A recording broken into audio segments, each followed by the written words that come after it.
kamu bahwa software engineer adalah salah satu keahlian yang banyak dicari di Indonesia? Sampai tahun 2025, kebutuhan tenaga kerja di bidang teknologi digital di Indonesia akan mencapai 2 juta orang menurut data Kementerian Ketenagakerjaan Republik Indonesia.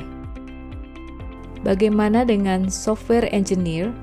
Untuk tahun ini saja, kebutuhan akan keahlian ini akan mencapai 100.000 orang. Oleh karena itu, bisa dibilang profesi ini memiliki masa depan yang cerah. Nah, bagaimana sih cara menjadi software engineer? Apa saja kemampuan yang harus dikuasai? Dan di mana belajarnya? Yuk kita simak penjelasan dari Tika Widiati, Software Engineer Lead dari Tokopedia.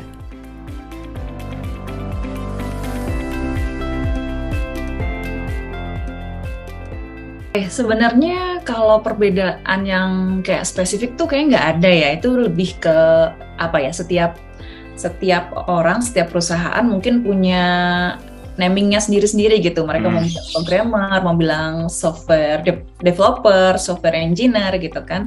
Tapi sebenarnya sih jobnya sama ya. Kita gimana caranya kita buat mengubah dari bahasa manusia ke bahasa komputer buat kasih instruksi-instruksi ke komputer gimana caranya biar mereka bisa balikin data yang kita kasih jadi informasi-informasi gitu sih. Jadi developing something ya feature, develop produk gitu-gitu sih.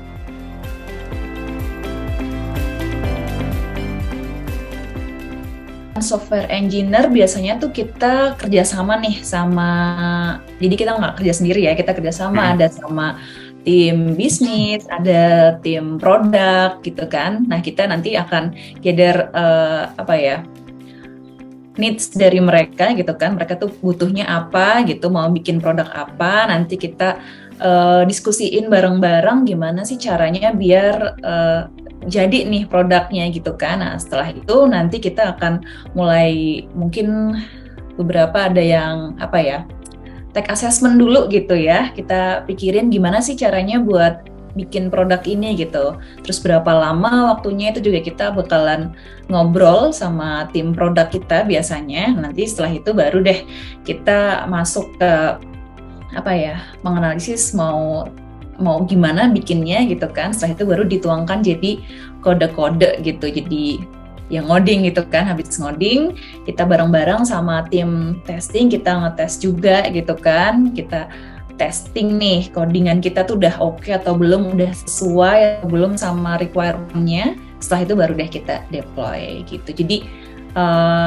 nggak cuma ngoding aja nih kalau software engineer gitu kan, kalau programmer gitu, tapi kita emang dari awal inisiasi produk sampai akhir ya kita ada gitu yang dilakukan, kayak cuma ngodingnya aja gitu.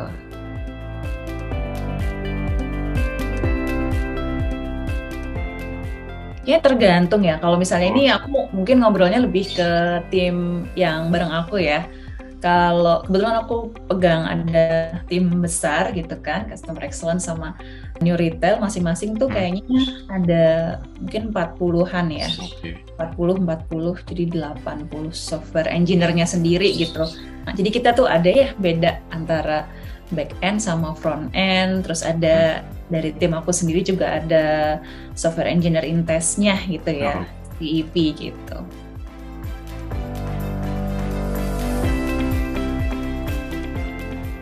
Oke, kalau misalnya aku sendiri, aku ini pegang jadi software engineer in engineering productivity. Jadi kalau yang in engineering productivity, ini kita bantu buat enable para software engineer buat mereka bisa lebih confidence dengan codingan-codingan mereka gitu, dengan apa yang mau mereka rilis gitu. Nah, kita tuh bantuin mulai dari bikin integration testnya, terus kita monitoring juga, kita bikin UI automation testnya. Jadi testingnya tuh lengkap gitu dari mungkin kalau di sini ada yang developer juga, kita kan ngodingnya pertama di lokal dulu tuh, nanti baru dinaikin ke staging, baru dirilis gitu kan. Nah dari waktu di staging itu kita juga udah siapin nih tools untuk testingnya gitu. Jadi di engineering productivity ini juga banyak partnya ya, ada tim core, ada tim tools yang bikin toolsnya buat kita bisa load test misalnya buat ngetes performance dari Tokopedia-nya ini sendiri, tiap feature-nya, tiap part-nya. Ada API monitoring juga yang bisa monitor setiap endpoint-endpointnya gitu kan. Kalau misalnya analoginya mungkin nih ya Mas ya, kayak kalau UI automation test itu kayak testing untuk tampilan dari Tokopedia, feature-nya itu sendiri mungkin kayak kita ngeliat mobil dari luarnya gitu kan. Oh ini catnya udah benar, warnanya bagus gitu kan. Oh pintunya bisa dibuka, ditutup gitu. Tapi kalau misalnya API monitoring atau back-end testnya itu kita lebih ke kayak apa ya?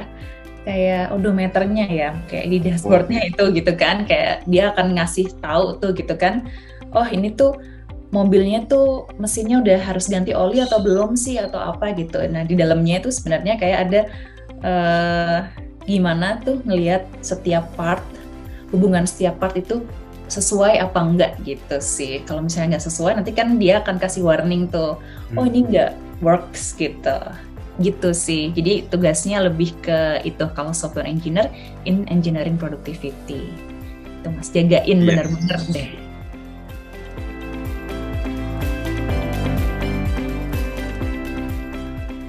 Kalau misalnya mau jadi software engineer sebenarnya sih mungkin kalau needs-nya per apa ya? Per company itu mungkin beda-beda ya, butuhnya yang gimana, per level juga beda-beda gitu. Cuman apa yang harus diasah dan dimiliki itu salah satunya mungkin adalah tahu apa ya, konsep pemrograman dengan baik ya, harus tahu dulu nih, karena kan kalau bahasa pemrograman mungkin ada banyak banget gitu kan, ada macem-macem gitu. Tapi kalau misalnya selama kita itu bisa dan tahu konsep pemrograman dengan baik, itu teman-teman akan sangat mudah untuk bisa loncat dari satu bahasa pemrograman ke bahasa pemrograman yang lain gitu. Terus yang jelas harus bisa nulis codingan yang rapi gitu ya, yang bisa dibaca, bisa dipahami sama orang lain, karena kan kita kerja nggak sendiri ya. Itu ntar kalau kita nulisnya asal-asalan codingnya, nanti teman yang lain yang mau lanjutin jadi pusing gitu, udah bacanya pusing, kerjanya pusing gitu kan. Terus mungkin apa ya tahu mengenai database, data structure gitu kan. Mungkin kalau misalnya teman-teman yang mau lebih ke front end mungkin ya pastinya kebutuhannya juga beda lagi gitu kan. Kalau misalnya back end mungkin DB-nya, pengetahuan tentang DB-nya, database-nya harus lebih jago gitu. Kalau front end mungkin kayak JavaScript-nya dengan segala pernak-perniknya gitu juga harus harus bagus gitu.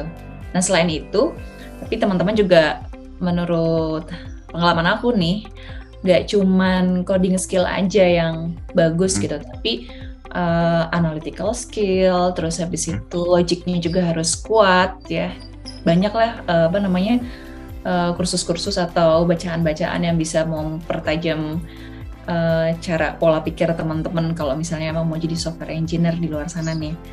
Terus harus juga pinter untuk komunikasi ya, jadi nggak cuman ngoding aja di depan laptop gitu kan. Terus habis itu kalau misalnya diajak ngobrol tuh kayak nggak ngerti gimana cara menyampaikan apa yang dia tulis, apa yang harus yang bisa dikembangkan gitu kan. Nah itu communication skill juga jadi salah satu skill yang bagus gitu dipunya oleh para software engineer gitu. Jadi kan kayak bisa sekarang kayak aku bisa ngobrol sama Mas gitu kan, Mas Rafki gitu. Itu sih beberapa yang kayaknya teman-teman bisa terus pelajari. Oh, sama satu lagi.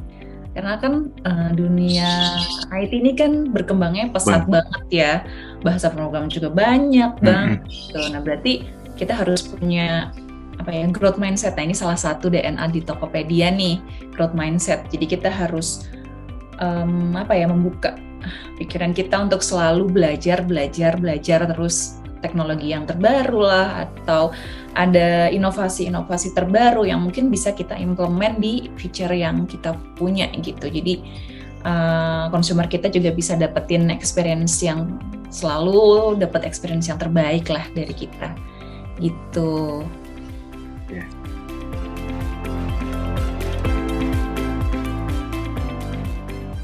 Mungkin Java ya, basic gitu ya. Java gitu kan, terus nanti peranakan-peranakannya gitu. Itu biasanya nanti orang-orang sih dari situ ya. Kalau misalnya dari kuliah juga kan biasanya ada belajar Java gitu. Itu sih konsep pemrograman harus tahu dulu ya, harus kuat dulu sih Mas. Kalau biar bisa, nanti bisa jadi ke Go gitu kan, atau ke Python gitu.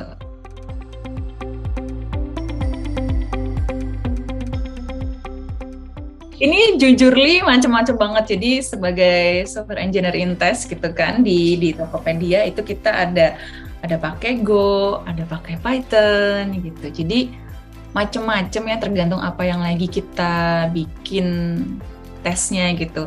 Performance test kah, atau kita lagi bikin integration test gitu. Jadi itu harus bisa semua. Cuman kan sebenarnya basicnya sama ya, konsep pemrogramannya sama, tinggal nanti kita sintak-sintaknya aja yang menyesuaikan. Cuman kalau misalnya baru-baru nggak usah teknik semuanya dipelajarin gitu, teman-teman bisa belajar konsepnya dulu sih, terus nanti mungkin ambil salah satunya, nanti kalau misalnya udah ngerti bisa mulai lihat-lihat yang lain gitu.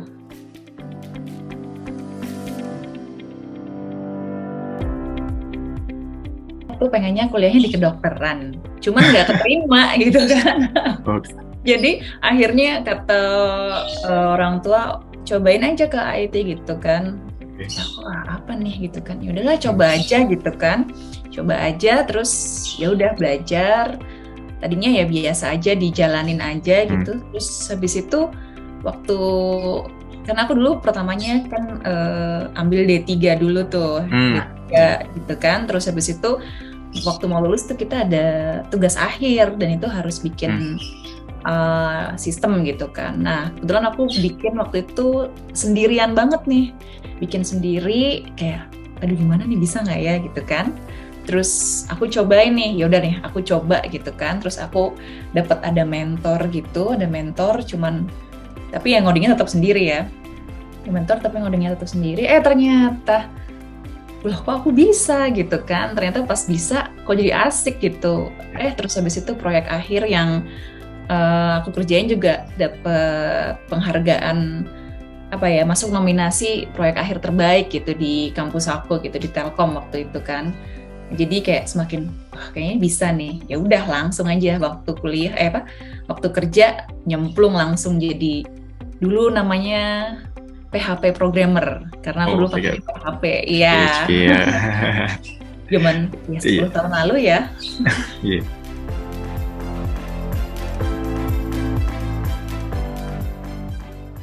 Kalau misalnya harus apa enggak, itu kayaknya nggak harus sih. Nggak harus sama sekali, nggak harus. Banyak banget juga teman-teman yang kayak ya nggak ada sertifikasi apa-apa, tapi itu logical thinking, analytical thinkingnya, terus konsep pemrogramannya juga dia oke, ya kita pasti akan ambil gitu, daripada yang kayak sertifikasinya banyak tapi ya masih belum mudeng gitu misalnya gitu. Kalau misalnya apa gitu yang harus diambil sertifikasinya, kayaknya nggak ada yang wajib sih. Cuman teman-teman mungkin banyak yang ambil kayak sertifikasi database, itu kan ada ya beberapa gitu kan. Aku nggak mau mention gitu. Database, terus habis itu kalau misalnya test engineer itu juga kan ada sertifikasinya sendiri gitu. Nah itu sih paling, tapi nggak wajib ya. Aku sering ambil kursus-kursus juga, cuman kan nanti kan kayak ada kayak sertifikat yang muncul gitu, kayak cloud service gitu kan. Aku pernah juga ada cloud service gitu. Terus habis itu belajar tentang konsep testing gitu ada kan. Gitu-gitu sih, cuman nggak pernah kayak ini sertifikatnya dibikin buat apa gitu tuh enggak. Tapi ya terus-terusan belajarnya, ya sertifikatnya sebagai bonus lah.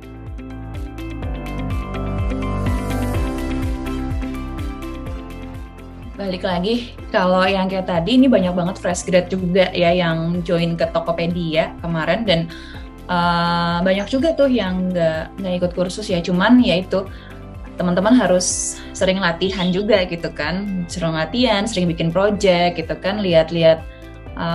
Kalau sertifikatnya mungkin jadi tambahan ya, cuman proses untuk dapetin sertifikatnya itu kan jadi teman-teman belajar ya, kayak di HackerRank gitu kan, itu harus apa ya namanya ya, harus mengasah terus sih logicalnya sama konsep pemrogramannya. Biasanya itu karena kan kalau tesnya itu biasanya kayak kerjain HackerRank gitu. Nah, jadi teman-teman bisa cobain itu terus sih.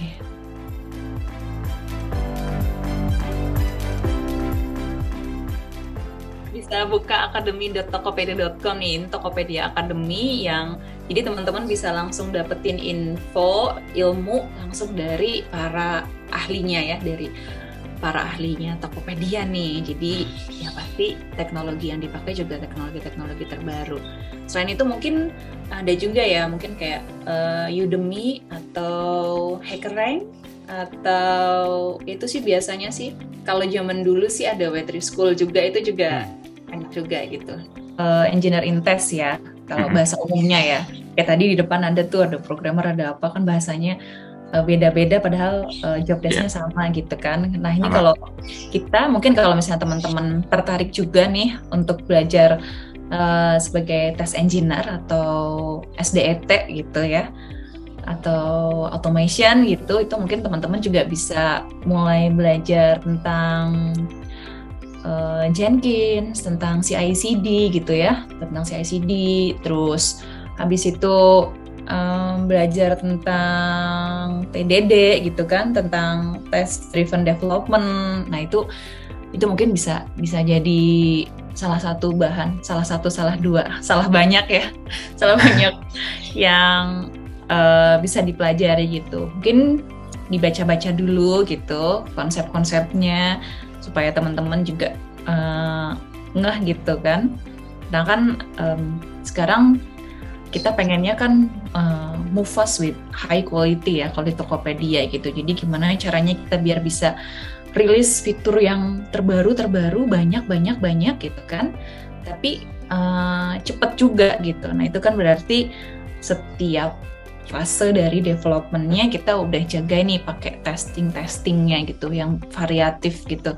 Nah itu teman-teman juga bisa lah lihat kalau misalnya berkenan ya, kalau misalnya teman-teman tertarik, yaitu aku juga ada pernah sharing juga dan di Tokopedia, dan itu ada di Tokopedia Academy juga.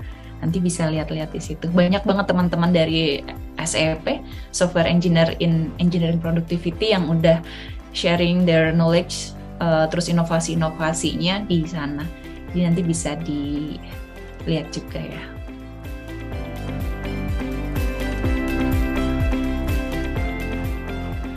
Setiap kita kerja apapun itu kan pasti ada apa ya, challenge-nya lah ya, ada challenge-nya gitu. Kalau misalnya apalagi Tokopedia diaksesnya kan hampir 24 jam ya, benar 24 jam gitu, buka terus tokonya gitu kan, 24 jam sama user-user kita ya, paling low traffic-nya mungkin di malam misalnya ya, berarti kita kalau mau ada maintenance atau apa-apa ya malam, kalau kita mau ada migrate something juga ya malam, ya pasti ya udah gitu. Kalau software engineer kayaknya terbiasa tidur malam ya, mungkin itu sih paling. Cuman kan ya udah ya, biar nggak berkerut gimana caranya gitu. Biar nggak kerut-kerut gitu. Ini juga tadi pagi baru aja ada ada deployment lah di tim aku gitu, jam 3 pagi sampai jam 5, dan ini juga timnya masih ada standby juga.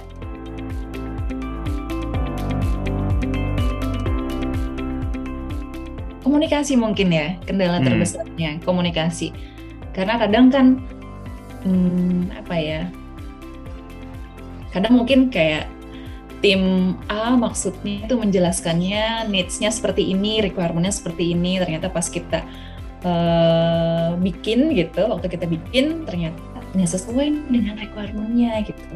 Jadi kayak, aduh miskomnya nih di mana nih, salahnya di mana, atau mungkin kayak kita baca codingan gitu kan, kita pikir ini maksudnya A, ternyata maksudnya B gitu. Nah itu jadi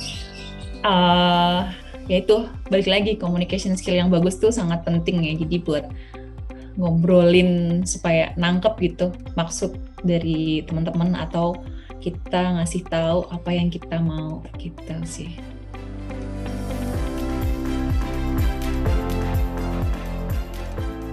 Paling krusial, paling kritikal kata aku sih dari waktu analisis ya. Jadi waktu itulah tech assessment gitu kan, analisis kebutuhan gitu.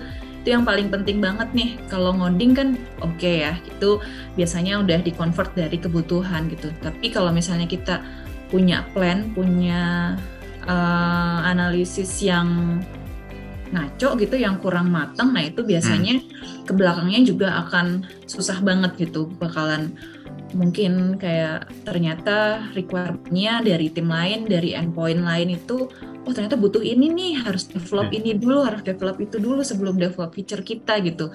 Jadi itu biasanya jadi apa ya, timeline-nya mundur gitu kan, testingnya mundur gitu-gitu. Nah, jadi yang paling kritikal sih biasanya ya pas di analisis itu sih, tech assessment, analisis, planning itu penting banget sih, yang paling kritikal.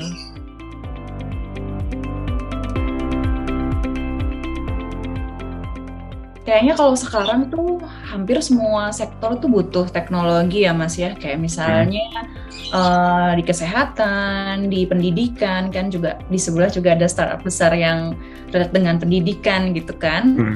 Terus apa lagi ya, ya kayak misalnya ada Peduli Lindungi gitu kan, itu kan juga tentang kesehatan gitu ya. Itu semuanya kayaknya sekarang udah butuh banget teknologi ini gitu. Makanya kan kalau misalnya teman-teman tahu juga Pak Jokowi juga punya kebijakan gitu ya, punya komitmen gitu untuk mencetak 9 juta tenaga IT untuk 15 tahun ke depan, yaitu karena hampir semua sektor itu sudah membutuhkan gitu untuk pekerja IT ini.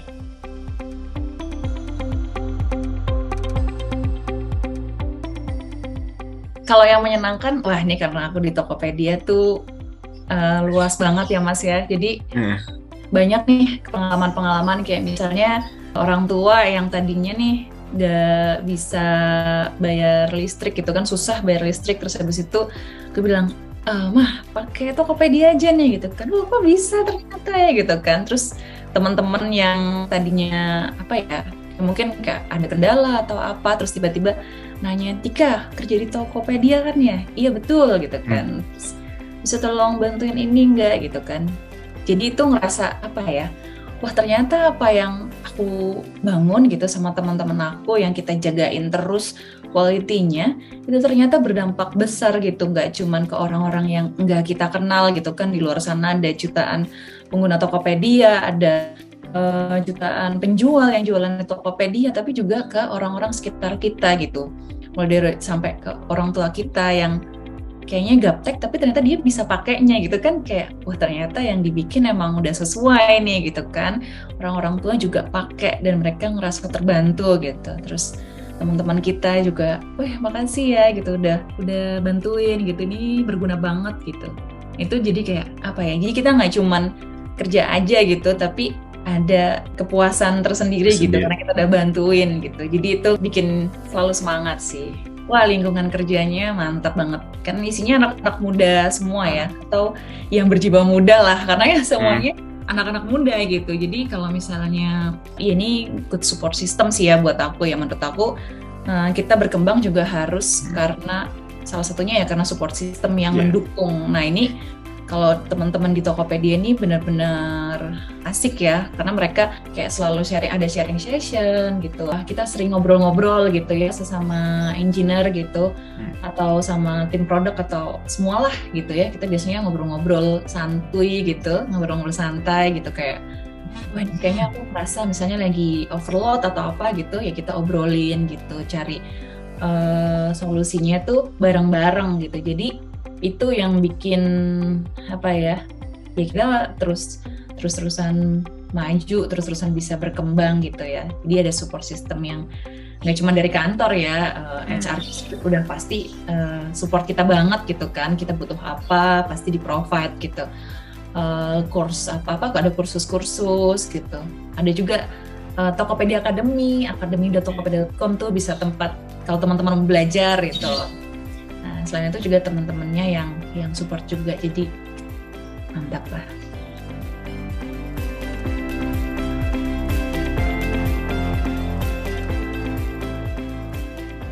Jam terbang tuh beda-beda ya. Ya kan kalau kita tahu ada istilah practice make perfect gitu ya.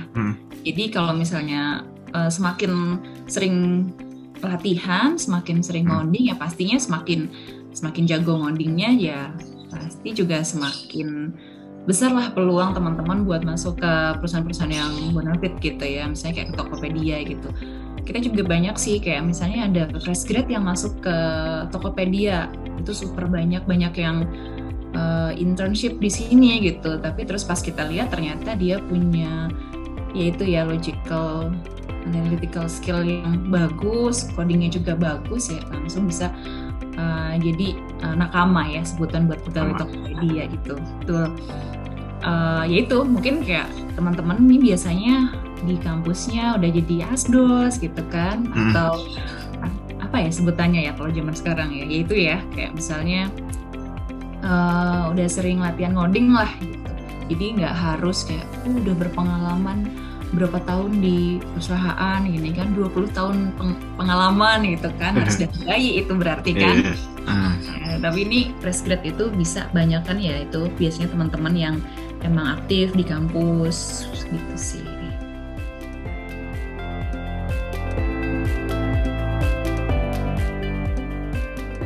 Kalau misalnya Tokopedia sendiri ini udah masuk tahun ke-6 ya, tapi kalau pengalaman kerja harusnya sih udah tahun ke-10. Jadi sebelum di Tokopedia itu banyak tadinya ya jadi programmer dulu 2 tahun, lanjut suka gitu sama kayak business analyst, karena dulu aku dari software house ya, jadi kan kalau software house tuh biasanya palu gada ya, apa lo mau gue ada gitu kan, bisa semuanya, harus bisa semuanya gitu. Jadi dulu sempat gitu kan, terus akhirnya nyerempet ke business analyst, nyerempet ke QA, quality assurance gitu kan. Terus nah dari situ tuh berlanjut tuh quality assurance-nya, akhirnya ke situ, terus sempat di startup lain, startup besar juga, terus lanjut ke Tokopedia, dan ini udah tahun ke-6.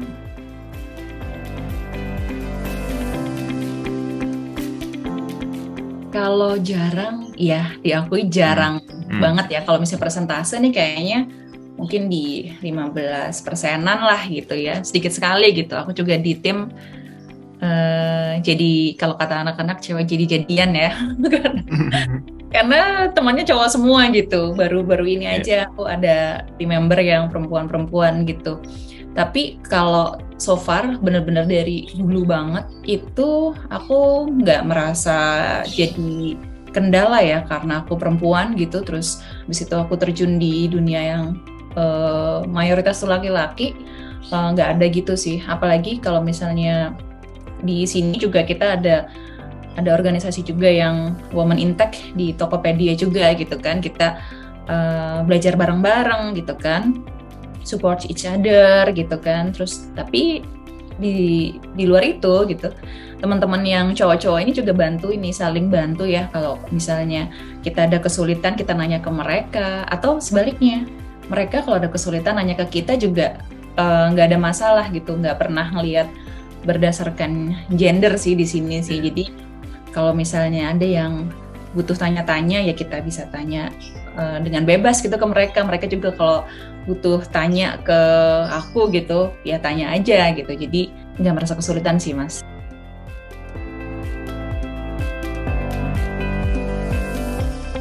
Yang jelas kalau mimpi besarnya sih aku pengen berkontribusi di perkembangan digital Indonesia ya, di Tokopedia di Indonesia, yang impact-nya bisa lebih besar lagi gitu, nggak cuman ya pengennya ya lebih besar gitu ya kontribusinya, itu sih. Nah cuman kan untuk perjalanan ke sana berarti aku harus mengembangkan diri lagi gitu kan, gitu. Itu aja paling sih.